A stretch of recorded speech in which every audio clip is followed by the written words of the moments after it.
A politician, replete with impeccable attire, gleaming shoes, and a beaming smile that could illuminate a small city, arrived in a rural village tucked away in India. Naturally, the villagers gathered, their eyes filled with hope and skepticism in equal measure. The politician, sensing his moment of glory, stood on a makeshift podium constructed of wooden crates and asked the eternal question politicians thrive on.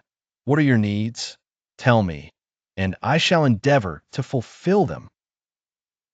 An elderly villager, his face etched with the wisdom of the earth and eyes twinkling like stars, shuffled forward. We have two basic needs, sir, he declared, his voice carrying the weight of entire generations. Of course, nodded the politician, with all the enthusiasm of a peacock during the monsoon season.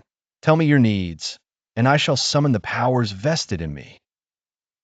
Firstly, the villager began, we have a hospital, but alas, no doctor to tend to our ailments. The politician's eyes lit up like a supernova. Swiftly, he pulled out his cell phone, a device as shiny as his promises, and began to tap furiously. Soon, he was engaged in an earnest conversation, filled with nods and clever gesticulations that only served to impress the crowd further. After his heroic attempt to connect with the powers that be, the politician turned to the villagers. Fret not, dear folks, a doctor will grace your hospital by tomorrow. The crowd murmured in appreciation. A ripple of relief swept across their faces. But the politician, ever the diligent servant of the people, was not finished.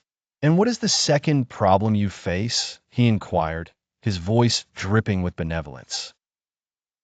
The old villager, trying to suppress a chuckle that threatened to spill out like a waterfall, replied, Secondly, sir, there is no cell phone coverage anywhere in the village.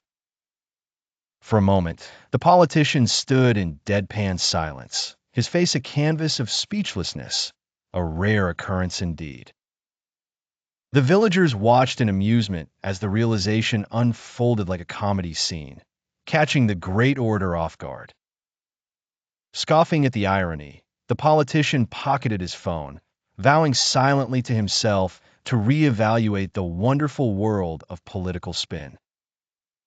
Half the village was amused, the other half just grateful that at least now they could be amused in company.